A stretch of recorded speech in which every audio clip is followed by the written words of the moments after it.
ലോകത്തെ വൻ ശക്തികളിലൊന്നാണ് ചൈന.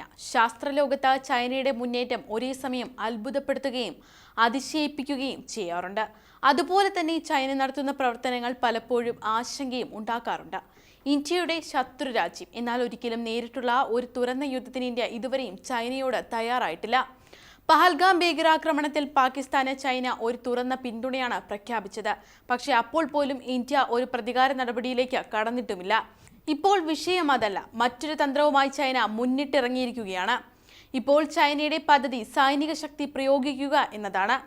ഏഷ്യയിൽ ആധിപത്യം സ്ഥാപിക്കുകയാണ് രാജ്യത്തിന്റെ സുപ്രധാന ലക്ഷ്യം. US പ്രതിരോധ സെക്രട്ടറി പീറ്റ് ഹെഗ്സെറ്റാണ് ഈ പ്രഖ്യാപനം നടത്തിയിട്ടുള്ളത്. ജനുവരിയിൽ അധികാരമേറ്റതിനു ശേഷം ട്രംപ് ചൈനയുമായി വ്യാപാര യുദ്ധം ആരംഭിച്ചിരുന്നു. സാങ്കേതിക വിദ്യാ രംഗത്തേക്കുള്ള ചൈനയുടെ പ്രവേശനം തടയാനും ശ്രമങ്ങളുണ്ടായി. ബെയ്ജിംഗുമായി പ്രാദേശിക തർക്കങ്ങൾ നിലനിൽക്കുന്ന ഫിലിപ്പീൻസ് പോലുള്ള സഖ്യകക്ഷികളുമായുള്ള സുരക്ഷാ ബന്ധം കൂടുതൽ ആഴത്തിലാക്കി. തീരുവ യുദ്ധത്തിൽ ട്രംപിനെ ചൈന മുട്ടുകുത്തിച്ചിരുന്നു. ഇരു രാജ്യങ്ങളും പരസ്പരം തീരുവ പ്രഖ്യാപിച്ച് ഒളിയുദ്ധം നടത്തിയത് വലിയ ശ്രദ്ധ പിടിച്ചുപറ്റുന്നതിന് സഹായിച്ചിരുന്നു. സൈനിക ശക്തി പ്രയോഗിക്കുന്നതിലൂടെ ഏഷ്യയിൽ ഏകാധിപത്യം സ്ഥാപിക്കാൻ ചൈനയ്ക്കാകുമോ?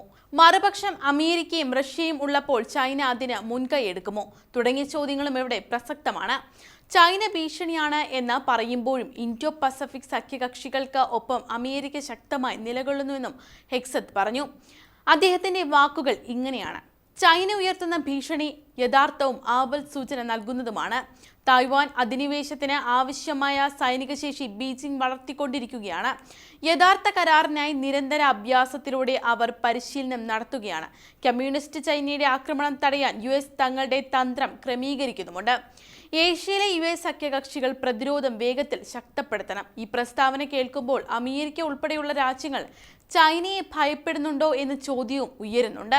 അമേരിക്കയും ചൈനയും തമ്മിലുള്ള ബന്ധം ഇപ്പോൾ മോശം സ്ഥിതിയിലാണ്. അതിനിടെയാണ് ഹെഗ്സെറ്റിന്റെ ആഹ്വാനമെന്നതും ശ്രദ്ധേയം. വ്യാപാരം, സാങ്കേതികവിദ്യ, പ്രാദേശിക സ്വാധീനം തുടങ്ങിയവയെ ചൊല്ലിയാണ് ഇരു രാജ്യങ്ങളും ഇപ്പോൾ തമ്മിൽ തല്ലുന്നത്. ഇതിനൊപ്പം സൈബർ ആക്രമണങ്ങൾ, അയൽ രാജ്യങ്ങളെ ഉപദ്രവിക്കൽ, നിയമവിരുദ്ധമായി ദക്ഷിണ ചൈന കടലിലെ പ്രദേശങ്ങൾ സൈനികവൽക്കരിക്കൽ തുടങ്ങിയവയുടെ പേരിൽ അദ്ദേഹം ചൈനയെ വിമർശിക്കുകയും ചെയ്തിട്ടുണ്ട്. ചൈനയുടെ നടപടിയെ ഒരു മുന്നറിയിപ്പെന്നാണ് പീറ്റ് ഹെഗ്സെറ്റ് വിശേഷിപ്പിച്ചത്. US മേലോ സഖ്യകക്ഷികൾക്ക് മേലോ ചൈന ആധിപത്യം സ്ഥാപിക്കുന്നില്ല എന്ന് ഉറപ്പാക്കാൻ തങ്ങൾ പ്രതിജ്ഞാബദ്ധമാണെന്നും പീറ്റ് ഹെഗ്സെറ്റ് വ്യക്തമാക്കി. ആഗോള സമുദ്ര വ്യാപാരത്തിന്റെ 60% അധികം കടന്നുപോകുന്ന തർക്ക ജലപാതയുടെ ഏതാണ്ട് മുഴുവൻ ഭാഗവും ബെയ്ജിംഗ് അവകാശപ്പെടുന്നുണ്ട്. അവരുടെ വാദത്തിന് യാതൊരു അർഹതയുമില്ല എന്ന് അന്താരാഷ്ട്ര വിധി ഉണ്ടായിരുന്നിട്ടും സമീപ മാസങ്ങളിൽ തന്ത്രപ്രധാനമായ ജലാശയങ്ങളിൽ ഫിലിപ്പീൻസുമായി അവർ ആവർത്തിച്ച് ഏറ്റുമുട്ടിയിട്ടുണ്ട്. സിംഗപ്പൂർ പ്രതിരോധ ഫോറത്തിലെ ചർച്ചകളിൽ ഈ വിഷയം ശക്തമായി തന്നെ ചർച്ച ചെയ്യണമെന്നും ഹെഗ്സെറ്റ് പറഞ്ഞു. എന്നാൽ ചൈന പ്രതികരിച്ചതാകട്ടെ ഇൻഡോ പസഫിക് മേഖലയുടെ സുരക്ഷയ്ക്കും സുസ്ഥിരതയ്ക്കും ഏറ്റവും അധികം ദോഷമുണ്ടാക്കുന്നത് US നിലപാടാണെന്നുമാണ്.